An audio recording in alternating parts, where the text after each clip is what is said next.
Right after a car accident, the first 5 minutes determine how your insurance claim goes. Here's exactly what to do. Step 1. Make sure everyone is safe. If the vehicles can move, get out of traffic. Turn on your hazards and call emergency services when needed. Step 2.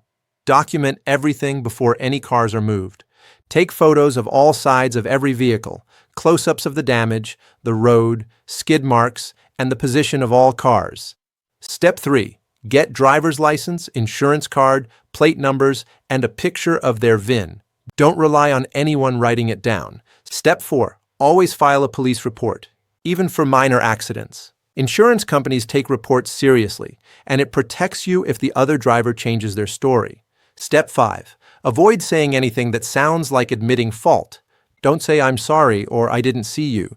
Only describe what happened. And the most important thing, when you get your insurance estimate, don't assume it's complete. Most first estimates miss damage. If you already have your estimate, upload it at stverify.com and we'll help you understand what the adjuster may have missed.